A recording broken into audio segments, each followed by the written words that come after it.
Hi friends, welcome to Jaypalande YouTube channel jaypalanడే.com. ఈరోజు వీడియోలో డిస్కస్ చేసే పాయింట్ ఏంటంటే professor Jayashankar Telangana state agriculture యూనివర్సిటీకి సంబంధించినటువంటి మెరిట్ లిస్ట్ వచ్చింది. ఈ మెరిట్ లిస్ట్ వచ్చిన తర్వాత చాలామంది ఈ మెరిట్ లిస్ట్ను చూసి కన్ఫ్యూజ్ అవుతూ ఉన్నారు. బైపీసీకి సంబంధించిన మెరిట్ లిస్ట్ వచ్చింది అని. మరి ఈ మెరిట్ లిస్ట్లో ఉన్నటువంటి ఇంపార్టెంట్ పాయింట్స్ ఏంటి? దీంతోపాటు మేజర్గా చాలామంది ప్రాబ్లమ్స్ ఏం ఫేస్ చేస్తున్నారంటే అగ్రికల్చర్ కౌన్సిలింగ్లో పార్టిసిపేట్ చేసి మేము మళ్ళీ నీటిలో పార్టిసిపేట్ చేయొచ్చా, ఇక్కడ ఫ్రీ ఎగ్జిట్ అనేది ఉంటుందా అనేది చాలామంది క్వశ్చన్ మార్కు. సో ఆ విషయాలు ఒకసారి డిస్కస్ చేద్దాం. దీంతోపాటు మనకు కౌన్సిలింగ్ కూడా ఇంకా ఎన్ని డేస్ కావచ్చు, నీట్ కౌన్సిలింగ్ ఏపీకి సంబంధించి తెలంగాణకు సంబంధించి వాటికి సంబంధించిన అప్డేట్ కూడా ఒకసారి డిస్కస్ చేద్దాం. ఫస్ట్ తెలంగాణ స్టేట్కి సంబంధించి ప్రొఫెసర్ జయశంకర్ వాళ్ళ వెబ్సైట్కి వెళ్తే మనకు ఇక్కడ వాళ్ళు మెరిట్ లిస్ట్ ఇచ్చారు. ఈ మెరిట్ లిస్ట్లో మీరు ఏ నెంబర్లో ఉన్నారో ఒకసారి చెక్ చేసుకునే ప్రయత్నం చేయండి. ఇక్కడ ప్రొవిజనల్ టెంటేటివ్ మెరిట్ లిస్ట్ అని చెప్పేసి వచ్చింది. ఈ లిస్ట్ ఒకసారి ఓపెన్ చేద్దాం. ఈ లిస్టు ఓపెన్ చేసిన తర్వాత ఈ లిస్టులో దాదాపుగా మనకి ఎంతమంది అప్లికేషన్ చేసుకున్నారో అప్లికేషన్ చేసుకున్న వాళ్ళ లిస్ట్ ఏ విధంగా ఇచ్చారంటే ఇక్కడ నీట్కి సంబంధించిన ర్యాంకుని డిపెండ్ చేసుకొని వీళ్ళ అసెండింగ్ ఆర్డర్లో ఒక మెరిట్ లిస్ట్ తీశారు. సో ఈ మెరిట్ లిస్టు ఇది దేనికి సంబంధించింది?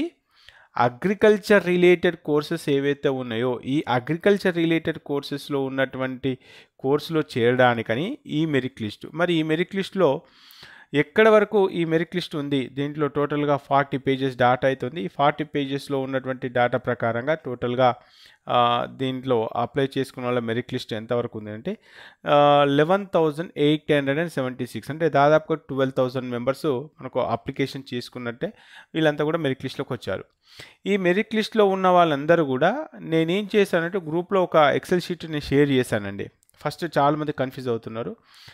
ఆ ఎక్సెల్ షీట్లో ఉన్నటువంటి డాటా ఏంటి అనేదంటే ఇప్పుడు ఈ మెరిట్ లిస్ట్లో ఏదైతే నేమ్ ఉందో అదేవిధంగా ఇక్కడ వాళ్ళ సోషల్ స్టేటస్ ఉంది కదా, బీసీనా ఎస్సీనా ఎస్టీనా అనేది. మరి అదేవిధంగా నీట్కి సంబంధించిన డిస్ప్లే లిస్ట్ కూడా ఉంది కదా మన దగ్గర. ఆ డిస్ప్లే లిస్ట్కి ఇక్కడ ఉన్నటువంటి లిస్ట్కి మ్యాప్ చేశాను. అంటే ఇటు నీటుకు అప్లై చేసి అదేవిధంగా అగ్రికల్చర్కు కూడా అప్లై చేసిన వాళ్ళు ఎవరు ఉన్నారు ఏంటి. మరి మనకు నీట్లో ఉన్న లిస్టులో ఏముంది? ఓబీసీ అనే ఉంది. మరి ఇక్కడైతే బీసీఏ బీసీబీ బీసీసీ అని ఉంది కదా. అంటే యావరేజ్గా ఎట్లా ఉన్నారు అంటే ఒక 1000 మందిని తీసుకున్నప్పుడు ఓబీసీలో ఒక 1000 మందిని తీసుకున్నప్పుడు యావరేజ్గా బీసీఏ వాళ్ళు ఎంతమంది వస్తున్నారు, బీసీబీ వాళ్ళు ఎంతమంది వస్తున్నారు అన్న పాయింట్ ఆఫ్ వ్యూ కోసం నేను ఒక ఎక్సెల్ షీట్ షేర్ చేశాను. ఒకసారి చూపించే ప్రయత్నం అయితే చేస్తాను. ఒకసారి నేను ఆల్రెడీ మన గ్రూప్లో అయితే ఇచ్చేస్తాను. ఒకసారి చెక్ చేసుకునే ప్రయత్నం అయితే చేద్దాం. ఇక్కడ ఉన్నటువంటి లిస్టు చాలామంది కన్ఫ్యూజ్ అయిపోయి అన్న ఈ లిస్టు మనకు ఇదేమన్నా తెలంగాణకు సంబంధించిన మెరిట్ లిస్ట్ అని అడుగుతున్నారు. ఈ తెలంగాణకు సంబంధించిన మెరిట్ లిస్ట్ కాదు. జస్ట్ నేను ఊరికి ఏం చేశాను అంటే ఇప్పుడు ఇక్కడ ఉన్నటువంటి టీఎస్ని డిస్ప్లే డాటా అంటే ఇక్కడ ఉన్నటువంటి క్యాండిడేట్స్ ఎవరైతే ఉన్నారో ఈ క్యాండిడేట్స్ ప్రొఫెసర్ జయశంకర్ కూడా అప్లై చేసి ఉంటారు కదా, ఇక్కడికి నేను మ్యాపింగ్ చేశాను. అంటే కేవలం ఇక్కడ ఎస్సీ అనే ఉంది. మరి ఇక్కడ చూసుకుంటే మనకు SC3 SC1 SC2 ఉంటుంది అని చెప్పేసి. మరి అందరూ అప్లై చేస్తారా? ఇప్పుడు నీట్లో ఉన్న వాళ్ళందరూ కూడా ఇటు అప్లై చేస్తారా అంటే అప్లై చేయరు. కొంతమంది అప్లై చేస్తారు, కొంతమంది అప్లై చేస్తారు. కాబట్టి నేను ఈ విధంగా కొంత మీకు అనలిటిక్స్ యూజ్ చేయడానికి అంటే ఇటు అగ్రికల్చర్కి అప్లై చేసి ఇటు జయశంకర్కి అప్లై చేసిన లిస్ట్ వల్ల ఏదైనా మీకు యూజ్ అవుతుంది అన్న పాయింట్ ఆఫ్ వ్యూలో చేశాను. రేపు ప్రొద్దున కూడా మనకు ఇటు అగ్రికల్చర్లో వెళ్ళేవాళ్ళు ఇటు నీట్లో వెళ్ళేవాళ్ళు ఎలా ఉండొచ్చు, అగ్రికల్చర్ లెవెల్ ఆఫ్ కాంపిటీషను ఇటు నీట్ లెవెల్ ఆఫ్ కాంపిటీషన్ అర్థం చేసుకోవడానికి కూడా కొంత యూజ్ అవుతుందన్న పాయింట్ ఆఫ్ వ్యూలో మ్యాపింగ్ అయితే చేశాను. కాబట్టి మీరు ఈ లిస్టు గురించి టెన్షన్ పడకండి. మరి ఇప్పుడు వచ్చినటువంటి లిస్ట్ ఏదైతే ఉందో ఈ లిస్టులో మీకు gender, social status and BCA BCB BCD SC1 SC2 EWS farmer quota and agriculture labour quota, PH quota, cap quota, NCC sports, ఈ విధంగా వాటికి సంబంధించిన డీటెయిల్స్ అయితే ఇచ్చారు. సో మరి దీంతో పాటు వీళ్ళు ఇంకొక లిస్ట్ కూడా ఇచ్చారు. ఇంకొకటి ఏంటంటే కంబైన్డ్ కౌన్సిలింగ్. అసలు గతంలో ఎప్పుడు కూడా మరి ఇంత తొందరగా వాళ్ళు కౌన్సిలింగ్ ఇప్పుడు కండక్ట్ చేయలేదు. ఈసారి అయితే షాకింగ్ ఓ రకంగా ఆగస్టు 19th నుంచి TGEPSET ర్యాంక్ ఏదైతే ఉందో 173 ఎంసెట్ ర్యాంక్ నుంచి స్టార్ట్ చేస్తే 1450 వరకు ఎంసెట్ ర్యాంక్ ఉన్న వాళ్ళందరూ కూడా కౌన్సిలింగ్కి ఫిజికల్గా అటెండ్ కావాలి. మరి ఎక్కడ అటెండ్ కావాలి అని అంటే ఇక్కడ వాళ్ళు ఇచ్చినటువంటి డీటెయిల్స్ ఒకసారి చెక్ చేద్దాం.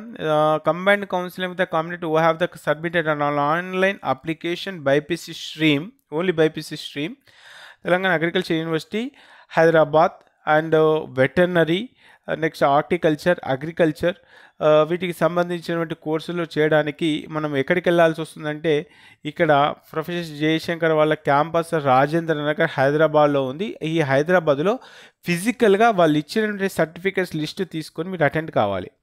సరే సార్ మేము అటెండ్ అవుతాము, మరి ఈ 19th లోపు మాకు ఒక మెరిట్ లిస్ట్ వచ్చిందనుకోండి, అటెండ్ అవుతాం, కానీ మాకు ఈ నీట్కి సంబంధించిన టెన్షన్ ఎక్కువ ఉంది సార్, ఎందుకంటే నీట్లో సీట్ వస్తుందో లేదో తెలిస్తేనే మేము ఇటు రావచ్చు అన్న పాయింట్ ఆఫ్ వ్యూలో చాలామంది ఉన్నారు. మరి ఇప్పుడు ఈ కౌన్సిలింగ్ ఎప్పుడు అవుతుంది? 19th ఆగస్టుకు. మరి వాళ్ళ డేట్ ఎంత? ఇవాళ డేటు మీరు ఒకసారి చెక్ చేసుకుంటే అంటే ఇంకొక 10 డేస్లో మనకు మెరిట్ లిస్ట్ వచ్చేలాగుంది. ఇక్కడ నీట్ నుంచి సేమ్ అదే టైంలో ఈ కౌన్సిలింగ్ కూడా స్టార్ట్ అయ్యేలా ఉంది. దీంట్లో ఉన్నటువంటి సీట్లు ఏంటి, ఇవి ఇన్ఫర్మేషన్ ఏంటి? కాబట్టి ఇప్పుడు మనం చేయాల్సింది ఏంటి? మరి నీట్ కావాలా, అగ్రికల్చర్ కావాలా అనేది ఎప్పుడు డిసైడ్ చేసుకోవచ్చు అంటే నీట్లో మనకు మెరిట్లో ఎక్కడ ఉన్నామో, సీట్ వచ్చే అవకాశాలు ఉన్నాయా లేదా అనేది మెరిట్ లిస్ట్ వస్తే కొంత ఎక్స్పెక్ట్ చేయొచ్చు.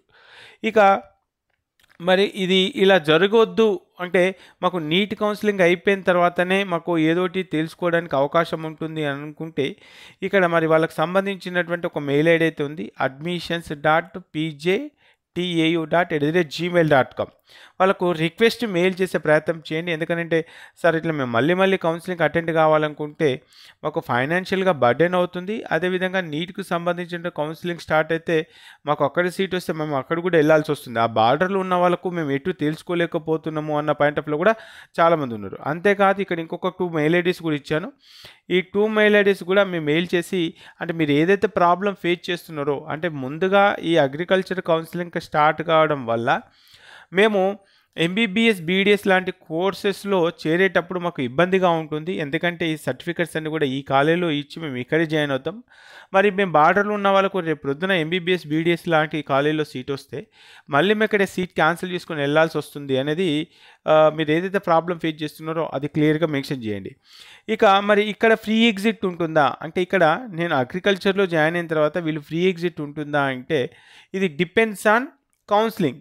అంటే మ్యాక్సిమం మాకు ఫ్రీ ఎగ్జిట్ ఉంటుంది, కొన్నిసార్లు పేమెంట్ చేయాల్సి వస్తుంది. ఎందుకంటే మీరు జాయిన్ కాకపోవడం వలన అంటే ఇప్పుడు ఒక కాలేజీలో 100 సీట్లు ఉన్నాయి అనుకుందాం. ఈ 100 సీట్లకు మీరు ఏం చేస్తున్నారు, 100 సీట్లు ఫిల్ అయిపోయినాయి. ఈ 100 సీట్లు ఫిల్ అయిపోయిన తర్వాత ఒక 8 మంది ఏం చేశారు, వీళ్ళకు ఎంబీబీఎస్లో సీట్ వచ్చిందని చెప్పేసి ఈ 8 మంది ఇక్కడ సీట్ క్యాన్సిల్ చేసుకొని నీట్కి వెళ్ళారనుకుందాం. మరి ఇక్కడ 8 సీట్ల మందం నష్టం జరిగినట్టు కదా. అప్పుడు ఏమవుతుంది, వాళ్ళు ఏమంటారంటే ఈ 4 years ఫీజు పే చేయమని చెప్పేసి అనే అవకాశాలు ఉంటాయి. అంటే ఎంతో కొంత పెనాల్టీ కట్టాల్సి వస్తుంది. అదే with in the counselling first phase, second ఫేజ్లో అయితే పెద్ద ప్రాబ్లం లేదు. ఎందుకంటే ఇప్పుడు వీళ్ళ కౌన్సిలింగ్ కూడా మీరు అబ్జర్వ్ చేస్తే మనకు 19th రోజు స్టార్ట్ అవుతుంది. అప్పటికే మెరిట్ లిస్ట్ వస్తుంది, ఒక క్లారిటీ వస్తుంది అని చెప్పేసి అనుకుంటున్నా. ఈ కౌన్సిలింగ్ ఫస్ట్ ఫేజ్ తర్వాత కూడా ఫ్రీగా మనం ఎగ్జిట్ కావచ్చు, సెకండ్ ఫేజ్ తర్వాత కూడా ఫ్రీ ఎగ్జిట్ కావచ్చు. సో నేను కూడా ఈ ప్రొఫెసర్ జయశంకర్ వాళ్ళకు రిక్వెస్ట్ చేసేది ఏంటంటే గతంలో మీ నోటిఫికేషన్లోనే మేము చూసాం, ఏమని చూస్తామనంటే నీట్కు సంబంధించినటువంటి కౌన్సిలింగ్ ఫస్ట్ సెకండ్ రౌండ్ అయిపోయిన తర్వాతనే మేము కౌన్సిలింగ్ కండక్ట్ చేస్తామని చెప్పేసి చాలాసార్లు కూడా వీళ్ళు నోటిఫికేషన్లో కూడా మెన్షన్ చేశారు. ఏదైనా సరే అంటే ఒక మేజర్ కోర్సు అనేది నీట్కి వెళ్ళాలని చాలామంది అనుకుంటారు. మరి అలాంటి సందర్భంలో మీరు ఆ కౌన్సిలింగ్ కండక్ట్ చేసిన తర్వాతనే ఇది కండక్ట్ చేస్తే బాగుంటుంది అని చెప్పేసి నేను కూడా అనుకుంటున్నాను. నేను కూడా పర్సనల్గా రిక్వెస్ట్ చేస్తాను, నేను కూడా మెయిల్ చేసే ప్రయత్నం చేస్తాను. ఇక ఇది పక్కన పెట్టేస్తే మరి ఎవరైతే అగ్రికల్చర్కి ఇంట్రెస్ట్గా ఉన్న వాళ్ళందరూ కూడా వీళ్ళు ఇచ్చినటువంటి నోటిఫికేషన్లో ఏవైతే డేట్లు ఇంపార్టెంట్ డేట్స్ ఇచ్చారో 19th ఆగస్టు నుంచి స్టార్ట్ చేస్తే మనకు 23rd ఆగస్టు వరకు మనకు ఈ షెడ్యూల్ ఇచ్చారు. ఈ షెడ్యూల్ ప్రకారంగా OC, BCA, BCB, BCC, BCD, BCE, SC, ST, EWS వాటికి సంబంధించినటువంటి ఏవైతే కోటాస్ ఉన్నాయో ఆ కోటాస్కి సంబంధించిన ఇన్ఫర్మేషన్ ప్రకారంగా rural, non rural, agriculture quota, ఇలా లేబర్ కోటా అని చెప్పేసి ఇలా ఉన్నాయి. వాళ్ళకు సంబంధించిన సర్టిఫికెట్స్ అన్నీ తీసుకొని మీరు కౌన్సిలింగ్ అయితే అటెండ్ కావాల్సి వస్తుంది. ఈ కౌన్సిలింగ్లో మనకు స్పెషల్ కోటాస్ ఉన్న వాళ్ళు మరి అనెక్సర్ 1, అనెక్సర్ 2, అనెక్సర్ 3 ఏవైతే సర్టిఫికేట్స్ మీరు ఇప్పటికి అప్లోడ్ చేశారో municipal, non municipal, next agriculture ల్యాండ్కి సంబంధించిన ఇన్ఫర్మేషన్, ఈజీఎస్ జాబ్ కార్డు, ఇక వాటితో పాటు రెగ్యులర్గా ఉన్నటువంటి క్యాండిడేట్స్ ఎవరైతే ఉన్నారో ఈ రెగ్యులర్గా ఉన్నటువంటి candidates original certificate to be produce at the time of counselling, online application, SSC memo, intermediate memo, EAMCET rank card, hall ticket, bonafide certificates, next వచ్చేసి ఫస్ట్ నుంచి 12th క్లాస్ వరకు అని చెప్పేసి అన్నారు, TC residential certificate, certified copy of the మనకు social status and BC, SC, ST, అది కూడా మనకు మీ సేవ నుంచి వచ్చిన సర్టిఫికెట్, ఈడబ్ల్యూఎస్ ఉంటే ఈడబ్ల్యూఎస్ ఒకవేళ అప్లికేబుల్ అవుతూనే అది కూడా 25, 26 అని చెప్పేసి అన్నారు. ఇక annexure 1, annexure 2, municipal, non municipal and labour card, agriculture quota, వాటికి సంబంధించిన కోటాస్కి సంబంధించిన ఇన్ఫర్మేషన్ ఏదైతే ఉందో ఆ ఇన్ఫర్మేషన్గా candidate are request to read the prospective thoroughly before attending the counselling అని చెప్పేసి క్లియర్గా మెన్షన్ చేశారు. ఆ ప్రాస్పెక్టివ్లో ఉన్న ఇన్ఫర్మేషన్ అయితే ఒకసారి కరెక్ట్గా చెక్ చేసుకునే ప్రయత్నం చేయండి. ఇక ఎస్సీ, ఎస్టీ అయితే ఈసారి మీకు sub group SC1, SC2, SC3 sub groups ఇచ్చారు. ఇది కూడా మెరిట్ లిస్ట్లో క్లియర్గా మీకు అయితే మెయింటైన్ చేశారు, ఒకసారి చెక్ చేసుకోండి. దీంట్లో ఉన్నటువంటి ఇన్ఫర్మేషన్ ఇది. ఒకవేళ మీకు ఫీ పర్టికులర్స్ ఒకవేళ మీకు మనకు 19th రోజు కౌన్సిలింగ్లో మీరు పార్టిసిపేట్ చేశారు. పార్టిసిపేట్ చేయగానే మీరు అక్కడికక్కడే అమౌంట్ అయితే పే చేయాల్సి వస్తుంది. అమౌంట్ ఎంత పే చేయాలనేది ఇక్కడ రాసి ఉంది. Agriculture and community science, food టెక్నాలజీగా చెక్ చేసుకుంటే 49,000. ఇక వెటర్నరీ సైన్స్కి వచ్చేసి 69,000, ఫిషరీ సైన్స్కి వచ్చేసి 52,000, నెక్స్ట్ హార్టికల్చర్కి వచ్చేసి 48,000. ఈ విధంగా వాటికి సంబంధించిన ఇన్ఫర్మేషన్ ఉంది. హాస్టల్ ఛార్జెస్ అయితే అవి ఎక్స్ట్రా ఉంటాయి, ఇది గుర్తుపెట్టుకునే ప్రయత్నం చేయండి. And admitted candidate cancel withdraw is before the closure of the admissions. The entire fee collected from the student shall be refunded full fee in full after deducting of 2,000 rupees processing fee అని చెప్పేసి ఉన్నారు. ఒకవేళ ఇప్పుడు మనకు అంటే neat, MBBS లాంటిలో seat వస్తే ఈ admission జరిగేంత process ఏదైతే ఉందో ఫస్ట్ ఫేజ్ కావచ్చు, సెకండ్ ఫేజ్ కావచ్చు, ఏదైనా సరే ఎక్కడైనా మీకు ఈ అడ్మిషన్ కనుక క్యాన్సిల్ చేసుకుంటే ఈ అమౌంట్ మీరు పే చేస్తే దాంట్లోకి వెళ్ళి 2,000 రూపీస్ ప్రాసెసింగ్ ఫీజు కట్ చేసుకొని రిమైనింగ్ అమౌంట్ అయితే మీకు రిఫండ్ చేస్తామని చెప్పేసి చెప్పారు. The candidate cancel withdraw admission after the closure of the admission. The candidate shall forfeit the entire fee except the caution deposit. In the addition, the caution deposit to pay 2,000 the processing fees అని చెప్పేసి ఉంది. So మొత్తం మీద అయితే మీకు refund అయితే అవుతుంది. కొంత రఫ్గా చెప్పాలంటే ఒక 5,000, 10,000 వరకు ఖర్చు అయితే వస్తుంది అనుకోవచ్చు. మరి ఇప్పుడు ఇచ్చినటువంటి షెడ్యూల్ ఇది ఏంటిది? ఓన్లీ మనకు ఫస్ట్ ఫేజ్కి సంబంధించినటువంటి షెడ్యూలే. ఈ ఫస్ట్ ఫేజ్ వరకు ఎక్కడి వరకు ఇచ్చారంటే 5,000 ర్యాంక్ వరకు అయితే ఇచ్చారు. ఈ 5,000 ర్యాంక్ అయిపోయిన తర్వాత మళ్ళీ సెకండ్ రౌండ్ కౌన్సిలింగ్ అనేది ఉంటుంది. తర్వాత థర్డ్ రౌండ్ అంటే సీట్లు ఎట్లయితే ఫిల్ అవుతాయో దాన్ని బేస్ చేసుకొని వీళ్ళు 1 by 1, round by round conduct చేస్తారు. ఇక 19th రోజు మనకు ఏం జరుగుతుంది? 19th రోజు ఎవరైతే అటెండ్ అయ్యారో 19th రోజు అటెండ్ అయిన వాళ్ళు ఏ కోర్సులో జాయిన్ అవుతున్నారు, వెటర్నరీలో ఎంతమంది జాయిన్ అవుతున్నారు, అగ్రికల్చర్లో ఎంతమంది జాయిన్ అవుతున్నారు, రిమైనింగ్ సీట్స్ ఎన్ని ఉంటాయి అనే ఇన్ఫర్మేషన్ కూడా వీళ్ళు ఎప్పటికప్పుడు మనకు అందుబాటులో ఇన్ఫర్మేషన్ ఇస్తారు. సో ఇదంతా కూడా ఆఫ్లైన్ అంటే ఫిజికల్గా మనం వెళ్ళాల్సి వస్తుంది. మనకు యూనివర్సిటీ ఆడిటోరియంలో ఈ కౌన్సిలింగ్ జరుగుతుంది. Parents and candidate how to visit the university website regularly during the counselling updates and availability of the seat under various categories అని చెప్పేసి. సో ఈ ఇన్ఫర్మేషన్ అయితే చెక్ చేసుకోండి. ఇది ఆన్లైన్లో అయితే ఉండదు, ఆఫ్లైన్లో ఫిజికల్గా మనం వెళ్ళాల్సి వస్తుంది, ఇది గుర్తుపెట్టుకోండి. ఇది మొత్తం మీద ఇన్ఫర్మేషన్. ఇక మనకు నీట్కి సంబంధించిన విషయానికి వచ్చేస్తే ఇక్కడ మనకు ఇవాళ చూద్దాం ఎంసీసీ ఏమన్నా మరి కొత్తగా ఏమన్నా అప్డేట్ ఏమన్నా తీసుకొచ్చిందా? ఎందుకంటే రోజు ఒక అప్డేట్ ఉంటుంది ఎంసీసీ. ఈ మధ్య ఏమైంది ఎంసీసీ? మొన్న ఒక రోజు అప్డేట్ ఇచ్చారు, ఇవాళ ఏమన్నా వచ్చిన అప్డేట్స్, ఇవాళ అప్డేట్ అయితే ఏం రాలేదు. పైన స్క్రోల్ చూసుకోవాలి, ఏమొచ్చింది మనకు 11th రోజు 11 PM చాయిస్ లాకింగ్ ఓకే. ఇవాళ అయితే ఇంకేం రాలేదు అప్డేటు. మరి నైట్ వస్తుందా, రేపు వస్తుందా ఏంటి అనేది తెలియదు. ఇంతవరకు అయితే రిజల్ట్స్ ఏం రాలేదు.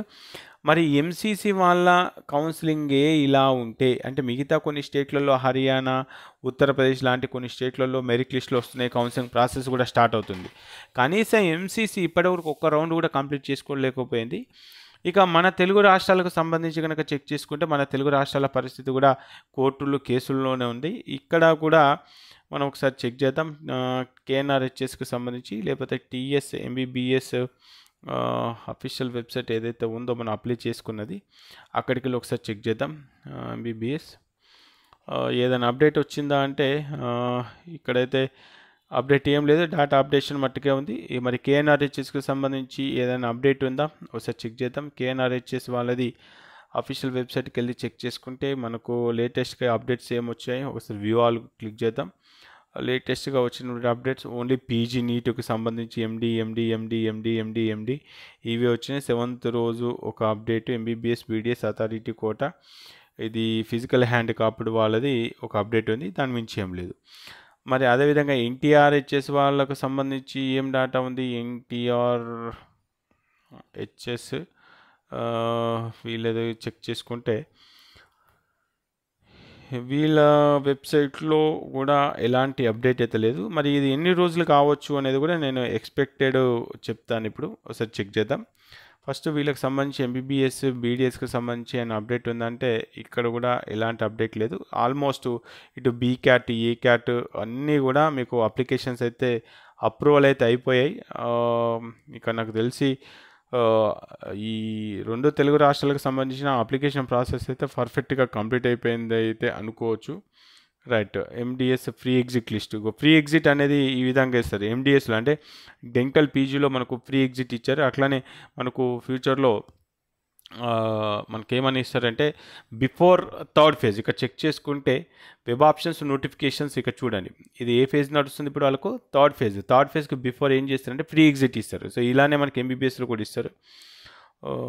List of candidates paid not, అంటే కొంతమంది ఈ మేనేజ్మెంట్ కోటకు వీళ్ళు డబ్బులు కట్టారు కానీ మరి వీళ్ళు అప్లికేషన్ ఫామ్ అయితే టోటల్గా సబ్మిట్ చేయాలో ఆ లిస్ట్ ఇచ్చారు. ఇక అంతకుమించి అయితే ఏం లేవు. ఓకే అన్న, ఇప్పుడు మరి మన పరిస్థితి ఏంటిది, మన తెలంగాణకు సంబంధించిన పరిస్థితి ఏంటిది, అదేవిధంగా మనకు ఇప్పుడు ఈ కేసులు ఏడు దాకా వస్తాయి ఏంటి అని చెప్పేసి చాలామంది అడుగుతూ ఉన్నారు. దానికి సంబంధించి ఇప్పుడు నాకున్నటువంటి అవగాహన కొద్దీ మీకు కొంచెం చెప్తాను. ఎందుకంటే గతంలో ఉన్నటువంటి కౌన్సిలింగ్లు అన్నీ కూడా నేను దగ్గరుండి చూస్తున్నా కాబట్టి మనకు ఏంటి ఎలా ఉంటుంది ఇప్పుడు పరిస్థితి అంటే ఇప్పటి వరకు ఉన్నటువంటి ఇన్ఫర్మేషన్ ప్రకారంగానే నేను కొంత ఇన్ఫర్మేషన్ మీకు ఇచ్చే ప్రయత్నం చేస్తాను, అంటే ఎలా ఉండొచ్చు. సో ఫస్ట్ ఏపీకి చూద్దామండి. సో ఏపీకి సంబంధించి ఇప్పుడు ఏపీ అయినా తెలంగాణ అయినా ఇక్కడ మనకు 2 విధాలుగా అర్థం చేసుకోవాలి. ఇక్కడ ఈ 2 స్టేట్లు కూడా ప్రాబ్లం ఫేస్ చేసేది ఏంటిది, ఏపీ అయినా తెలంగాణ అయినా ఈ 2 స్టేట్లు కూడా మనకు ప్రాబ్లం ఫేస్ చేసేది ఏంటంటే లోకలు, నాన్ లోకల్, ఈ 2 ప్రాబ్లమ్స్లో ఉన్నాయి. మరి ఈ 2 ప్రాబ్లమ్స్కి సొల్యూషన్ ఏంటంటే మనకు పైన ఉన్నటువంటి సుప్రీంకోర్టు నుంచి మనకు ఏదైనా ఇన్ఫర్మేషన్ వస్తే తప్ప ఇక్కడ వీళ్ళు అప్డేట్ చేయలేరు. మరి సుప్రీంకోర్టులో జరిగినటువంటి సంభాషణ ఏంటంటే ఇటు సుప్రీంకోర్టులో చాలామంది అంటే సుప్రీంకోర్టుకి వెళ్ళిన వాళ్ళు తెలంగాణ వాళ్ళు, మరి ఏపీకి సంబంధం ఉందా అంటే లేదు. సుప్రీంకోర్టులో లోకల్ నాన్ లోకల్ పైన ఎలాంటి డెసిషన్ వస్తుందో దాన్ని డిపెండ్ చేసుకొని కొంతమంది ఇంకా కోర్టులోకి వెళ్ళడానికి ఛాన్సెస్ ఉన్నాయి. అదేవిధంగా ఏపీలో హైకోర్టు కూడా ఆ డెసిషన్ పైన డిపెండ్ చేసుకోవడానికి కూడా ఉంది. అంటే ఇప్పుడు మనకున్నటువంటి తెలుగు రాష్ట్రాలకు సుప్రీంకోర్టు ఏం చేయబోతుంది అనేది.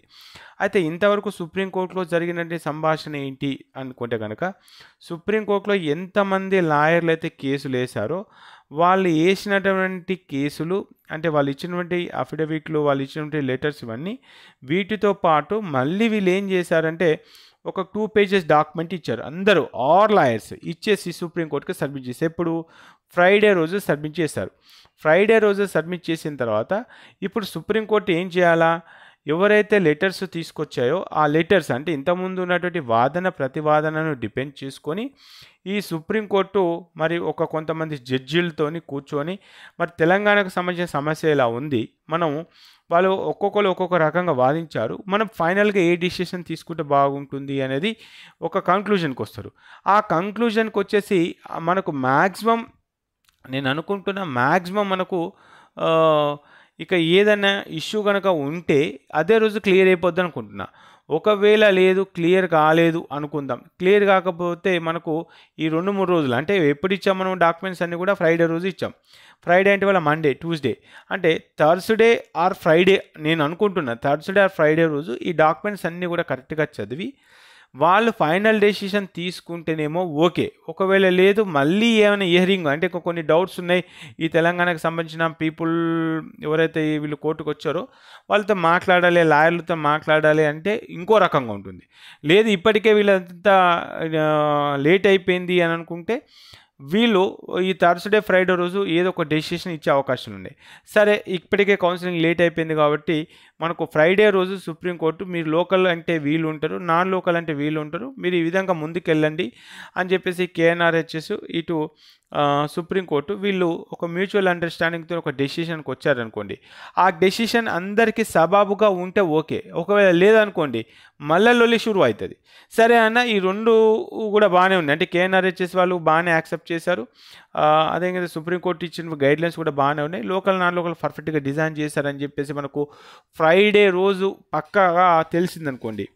తెలిస్తే ఫ్రైడే రోజు ఒకవేళ జడ్జిమెంట్ రిలీజ్ అయిపోయి ఫ్రైడేనో సాటర్డేనో జడ్జిమెంట్ రిలీజ్ అయితే మళ్ళీ దానికి సంబంధించి ఏ విధంగా ఉంటుంది అంటే ఈ మెరిట్ లిస్ట్లో వీళ్ళని కన్సల్ట్ చేసుకొని ఇంతకుముందు సర్టిఫికేట్ వెరిఫికేషన్ చేసుకొని వాళ్ళ లిస్ట్ అంతా చేయాలి. అలా లిస్ట్ అంతా చేయాలంటే ఫ్రైడే కదా, ఇంకొక సాటర్డే సండే అంటే నెక్స్ట్ మండే రోజు మనకు ఏమొచ్చే అవకాశాలు అంటే మెరిట్ లిస్ట్ వస్తుంది.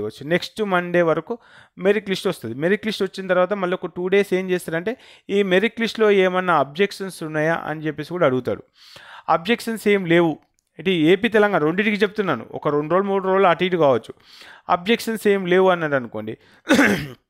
ఈ మెరిట్ లిస్ట్ వచ్చిన తర్వాత వితిన్ 3 daysలో వెబ్ ఆప్షన్స్ ఇస్తారు. వెబ్ ఆప్షన్స్ ఇచ్చేసిన తర్వాత ఇక కౌన్సిలింగ్ స్టార్ట్ అవుతుంది. వెబ్ ఆప్షన్స్ ఇచ్చిన తర్వాత పెద్ద లేట్ ఏమి ఉండదు. వెబ్ ఆప్షన్స్ ఇచ్చినాక ఒక 3 days వెబ్ ఆప్షన్స్ ఉంటే ఈ 3 days తర్వాత 1 day గ్యాప్ ఉంటుంది.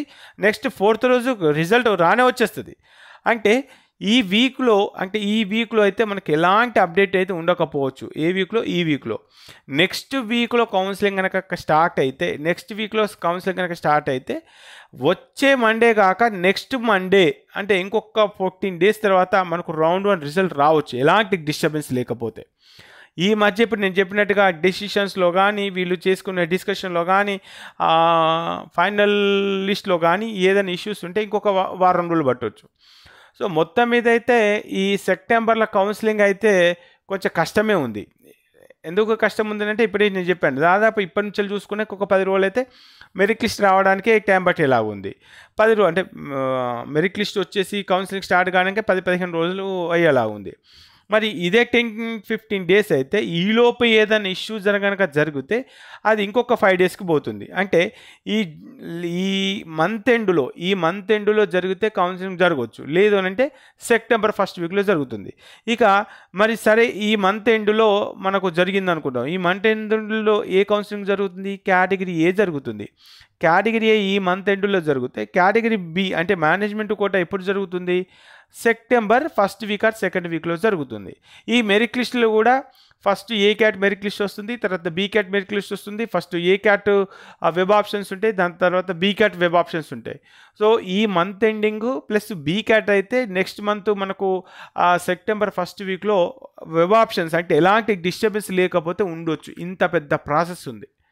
మరి ఇప్పుడు మేము అగ్రికల్చర్కి వెళ్ళాలా వద్దా అనేది కూడా కొంతమందికి కన్ఫ్యూజన్ ఉంది. నేనైతే వద్దని చెప్పాను ఫస్ట్ అయితే, ఎందుకంటే ఆ బార్డర్లో ఉన్న వాళ్ళు ఏదో ఒక సీట్ అయితే ఫస్ట్ సెక్యూర్ చేసుకోవాలి. సో మరి ఇక్కడ ఈ కౌన్సిలింగ్ ఎక్కడ జరుగుతుందంటే ఈ కౌన్సిలింగ్ కూడా మీరు అబ్జర్వ్ చేస్తే 23rd అంటే ఈ మంత్ ఎండింగ్లో మనకు ఫస్ట్ ఫేజ్ కౌన్సిలింగ్ జరుగుతుంది. మరి సెకండ్ ఫేజ్ ఎప్పుడు జరుగుతుంది? సెకండ్ ఫేజ్ కూడా ఎప్పుడు జరుగుతుందంటే సెప్టెంబర్ 2nd weekలో జరిగే అవకాశాలు ఉన్నాయి, 1st weekలో జరిగే అవకాశాలు ఉన్నాయి. అప్పుడు కూడా మీరు సీట్ క్యాన్సిల్ చేసుకోవచ్చు. సీట్ క్యాన్సిల్ చేసుకోవడం వల్ల మీకు రిమైనింగ్ అమౌంట్ అంతా మేము రిఫండ్ చేస్తాము, ఒక 2000 ప్రాసెసింగ్ ఫీజు అయితే కట్ చేస్తామని చెప్పేసి వాళ్ళు చెప్పారు. కాబట్టి అగ్రికల్చర్ కౌన్సిలింగ్లో నుంచి ఈజీగా బయటకు రావచ్చు. ఎప్పుడు వితిన్ ది కౌన్సిలింగ్ పీరియడ్లో అంటే అగ్రికల్చర్ కౌన్సిలింగ్ ప్లస్ ఈ నీట్ కౌన్సిలింగ్ రెండు కూడా సైమల్టేనియస్గానే జరిగే అవకాశాలు ఉన్నాయి. అప్పుడు ఏంటిది ఎంబీబీఎస్లో సడన్గా సీట్ వస్తే ఈ సీట్ క్యాన్సిల్ చేసుకొని అటు వచ్చేస్తాం. సో ఈ విధంగా ఉంది ఈ కౌన్సిలింగ్ అయితే. ఇట్లా రకరకాల ఇష్యూస్తోని మనకు పోస్ట్‌పోన్ అవుతుంది. సో, కాబట్టి మీరు ఎప్పటికప్పుడు మన వాట్సాప్ గ్రూప్‌లో చాలామంది పేరెంట్స్ కూడా మీకు మంచి మంచి అప్డేట్స్ ఇస్తున్నారు. నేను కూడా అప్డేట్స్ ఇస్తున్నా. మీరు కన్‌ఫ్యూషన్ ఏం లేదు. ఎందుకంటే ఎలాంటి అప్డేట్ లేనప్పుడు అనవసరంగా ఏదో ఒక వీడియో చేసి మిమ్మల్ని కన్‌ఫ్యూజ్ చేయడం అనేది నాకు కూడా పెద్ద ఇంట్రెస్ట్ ఏం కనపడట్లేదు. అయ్యో! జైపాల్ సార్ ఏం వీడియోలు చేయట్లేదు, ఈ వీడియోలు చేయట్లేదు అంటే ఇప్పుడు లోకల్, నాన్ లోకల్‌కి సంబంధించి ఎంతమంది ఉంటారు, ఎలా ఉంటుంది, కట్ ఆఫ్‌లు ఎలా తేడాలు ఉంటాయనేది తెలియట్లేదు. ఇక రౌండ్ 1, రౌండ్ 2 రూల్స్‌కి సంబంధించి ఆల్రెడీ నేను నంబర్ ఆఫ్ టైమ్స్ వీడియో చేశాను.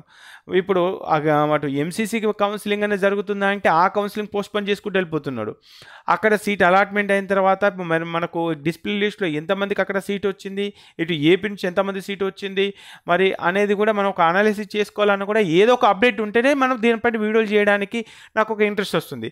అంతేగాని ఊరికనే ఏదో ఒక వీడియో చేసి మిమ్మల్ని కన్ఫ్యూజ్ చేయడం నాకైతే పెద్దగా ఇంట్రెస్ట్ లేదు. కాబట్టి దీన్ని కొంచెం అర్థం చేసుకునే ప్రయత్నం చేయండి. ఎప్పుడు కౌన్సిలింగ్ స్టార్ట్ అవుతుందని అంటే ఇప్పుడు నా అంచనా ప్రకారంగా జరిగితే ఈ మంత్ ఎండ్‌లో జరుగుతుంది. లేదంటే September first week, second week దాకా పోతుంది. సో, ఆ విధంగా ఉంది. అంటే పరిస్థితులు అలా ఉన్నాయి. కాబట్టి మీరు కూడా దాన్ని ఎప్పటికప్పుడు ఆ సోషల్ మీడియాలో కొంచెం యాక్టివ్‌లో ఉండండి. ఇక న్యూస్ ఛానల్స్ కూడా నేను కొంతమంది న్యూస్ పేపర్లు కూడా మీరు అన్నీ షేర్ చేస్తున్నానండి. అసలు ఎంబీబీఎస్ కౌన్సిలింగ్ అంటే అంత ఈజీ కాదండి. ఎంబీబీఎస్ కౌన్సిలింగు ఎవ్వరికి అర్థం కాని కౌన్సిలింగ్ అంటే ఎంబీబీఎస్సే. ఎందుకనంటే దీంట్లో మీకు ఫస్ట్ స్టార్టింగ్‌లో నేను వీడియోలు చేసేటప్పుడు కూడా చాలామంది క్యాట్ ఏ ఏంటిది, క్యాట్ బి ఏంటిది అని చెప్పేసాను. క్యాట్ ఏ ఉంటుంది, క్యాట్ బి ఉంటుంది, ఆల్ ఇండియా కోటా ఉంటుంది. దీంట్లో 15% ఆల్ ఇండియా కోటా ఉంటుంది, ఓపెన్ సీట్ కోటా ఉంటుంది, మనకి ఎంబీబీఎస్ ఉంటుంది, బీడీఎస్ ఉంటుంది, దీనిలో రౌండ్ 1 ఉంటుంది, రౌండ్ 2 ఉంటుంది. ఇలా రకరకాల ఇన్ఫర్మేషన్స్ ఉంటాయి. సో, ఇదంతా కూడా ఒక పేరెంట్‌కి తప్ప అంటే ఎవరైతే ఇంట్రెస్ట్‌గా ఉన్నారో, ఎవరైతే జాయిన్ కావడానికి ఉన్నారో, ఎవరైతే అప్లై చేస్తారో వాళ్ళకు మాత్రమే కొంత దీనిపైన అవగాహన ఉంటుంది తప్ప మీకు అబ్జర్వ్ చేస్తే ఏ న్యూస్ ఛానల్స్ అయినా సరే, ఏ న్యూస్ పేపర్స్ అయినా సరే దీనిపైన మీకున్నంత అవగాహన మీకు ఆ న్యూస్ పేపర్ ఓనర్‌కి లేదు అని అయితే నేను చెప్పగలుగుతాను డెఫినెట్‌గా. నిజంగానే ఇది ఎందుకంటే మీరు ఒకసారి అబ్జర్వ్ చేయండి. ఎక్కడెక్కడో తీసుకొస్తాడు, కౌన్సిలింగ్ జరుగుతుంది, నేటి నుంచి కౌన్సిలింగ్. ఇక్కడ ఏం జరుగుతుంది, కౌన్సిలింగ్ ఎక్కడ జరుగుతుంది? మొన్న మీరు చూసారు కదా, సాక్షి పేపర్లో చూసారు, ఈనాడు పేపర్లో చూసారు. కౌన్సిలింగ్ జరిగిందా? కోర్టుల కేసు నడుస్తుంది, లోకల్ పైన నడుస్తుంది, నాన్ లోకల్ పైన నడుస్తుంది. ఆ కోర్టుల కేసు కూడా ఏం జరుగుతుంది, కోర్టులో అక్కడ ఏదో ఒక స్టేట్మెంట్ ఎక్కడో ఉంటుంది. ఆ స్టేట్మెంట్కు వీళ్ళు రాసే స్టేట్మెంట్కు కొన్ని సింక్ అవుతున్నాయి, కొన్ని సింక్ అవ్వట్లేదు. కాబట్టి ఇక్కడ ఎంబీబీఎస్ కౌన్సిలింగ్ అంటే నీట్ కౌన్సిలింగ్లో హీరోస్ ఎవరంటే మీరేనండి. పేరెంట్సే హీరో. ఎందుకంటే మీకున్నంత నాలెడ్జ్ మిగతా పేపర్ వాళ్ళకైతే ఉండదు. దీంట్లో ఏ క్యాట్ ఉంటుంది, బి క్యాట్ ఉంటుంది, సి క్యాట్ ఉంటుంది, రౌండ్ 1 ఉంటుంది, రౌండ్ 2 ఉంటుంది, మాపప్ ఉంటుంది, స్టే వేకెంట్ రౌండ్ ఉంటుంది, మళ్ళీ ఆల్ ఇండియా కోటా ఉంటుంది, ఆల్ ఇండియా కోటాలో స్టే వేకెంట్ ఉంటుంది, అక్కడి నుంచి లీటర్ రావడానికి, ఇక్కడి నుంచి లాక్ట్ పోవడానికి ఇలా రకరకాల రూల్స్ ఉంటాయి. ఆ రూల్స్ పేరేంటో తెలుసుకోవడానికి కూడా వేరే వాళ్ళకి అంత ఇంట్రెస్ట్ ఉండదు. ఎందుకంటే వాళ్ళకు ఉండరు. కాబట్టి మీకున్నంత నాలెడ్జ్ ఈ కౌన్సిలింగ్ పైన వేరే వాళ్ళకు ఉండదు అనే విషయం గుర్తుపెట్టుకోండి. మీరు గ్రూపులో కనుక యాక్టివ్లో ఉంటే మీకు చాలా సమాచారం మీకు రకరకాల పేరెంట్స్ మీకు అప్డేట్ ఇవ్వడానికైతే చాలా ముందు ఉన్నారు. కాబట్టి మీరైతే గ్రూప్లో యాక్టివ్లో వండుకుంటూ మీకు తెలిసిన విషయాలు నీటికి సంబంధించి ఏ స్టేట్లో ఏం జరిగినా మీరు తెలుసుకునే ప్రయత్నం చేయండి. ఇప్పటికే హర్యానా, ఉత్తరప్రదేశ్, మిగతా రాష్ట్రాల్లో మెరిట్ లిస్టులు వస్తున్నాయి. కొన్ని కౌన్సిలింగ్లు అయితే రౌండ్ 1 అలాట్మెంట్ కూడా పబ్లిష్ చేశారు. సో, ఇలా కొన్ని స్టేట్లు అయితే జరుగుతూ ఉన్నాయి. ఇంకా కొన్ని స్టేట్లు ఇంకా జరగాల్సి ఉంది. రాజస్థాన్ మనకన్నా లేట్గా వచ్చింది వాళ్ళ డిస్ప్లే లిస్టు. రాజస్థాన్కి సంబంధించిన మెరిట్ లిస్టు కూడా వచ్చేసింది. ఈ విధంగా ఉంది. మనకు ఏంటంటే మనకు కోర్టుల కేసులతో ఇలా ఉంది. మరి దీనివల్ల లాభమా నష్టం అంటే లాస్ట్ టైమే చెప్పాను. లాభమా నష్టం అంటే ఫస్ట్ ఆల్ ఇండియా కూడా కౌన్సిలింగ్ జరిగితే లాభమే. ఇప్పుడు ఇది జరగట్లేదు కదా, ఆల్ ఇండియా కౌన్సిలింగ్ కూడా పోయేదో పోతుంది, ఎక్కడ దాకా పోతుంది తెలియట్లేదు. రోజు ఏమైనా అప్డేట్ ఉందంటే తీరా ఓపెన్ చేసేసరికి డేట్ ఎక్స్టెండెడ్ ఇదే ఎక్స్టెండ్ అవ్వకుండా పోతా ఉంది. కాబట్టి మీరు వీటిపైన సంబంధించి ఏమైనా అప్డేట్ వస్తే నేను డెఫినెట్గా గ్రూప్లో అప్డేట్ చేయడానికి, అదేవిధంగా వీడియో చేయడానికి నా వంతు ప్రయత్నం అయితే చేస్తాను. మరి ఈ వీడియో మీకు ఎంతమందికి నచ్చింది, అదేవిధంగా నేను చేసినటువంటి వీడియోలు కానీ మన వెబ్సైట్ వల్ల ఉపయోగం కానీ మీరు ఖచ్చితంగా కామెంట్ చేసే ప్రయత్నం చేయండి. ఎవరైతే ఈ వీడియో చూస్తున్నారో వీడియో చూసిన తర్వాత మరి ఇటు ఏపీ ఒకవైపు, ఏపీ మరొక వైపు తెలంగాణ, మధ్యలో ఎంసీసీ, ఇలా ఎవరికి ఓటేస్తారు? ఎంసీసీకా, టీఎస్కా, ఏపీకా? మీ ఓటు ఎవరికి అని చెప్పేసి అంటే నాకైతే ఈ ముగ్గురికి ఓటు వేయడానికి లేదు. ఎందుకంటే 3 సమానంగా ఉన్నాయి. నువ్వు తక్కువనా నేను తక్కువనా అన్నట్టుగా ఎవరికి వాళ్ళే యమునా తీరా అన్నట్టుగా ఉంది. కాబట్టి సో మీకేమనిపిస్తుంది అనేది కూడా కామెంట్ బాక్స్లో కామెంట్ చేసే ప్రయత్నం చేయండి. అంటే పబ్లిక్ ఒపీనియన్ ఎలా ఉంది ఏంటి అని చెప్పేసి తెలుసుకుందాం. ఇక అగ్రికల్చర్ కౌన్సిల్లో పార్టిసిపేట్ చేయండి, ఇబ్బంది ఏం లేదు, వాళ్ళు మీకు అమౌంట్ అయితే రిఫండ్ చేస్తామని చెప్పేసి అంటున్నారు. సో ఇది ఇవాళ ఉన్నటువంటి అప్డేట్స్. ఈ వీడియో మీకు నచ్చితే ఖచ్చితంగా లైక్ చేసి మీ ఫ్రెండ్స్కి అయితే షేర్ చేయండి. ఓకే ఫ్రెండ్స్, జై హింద్.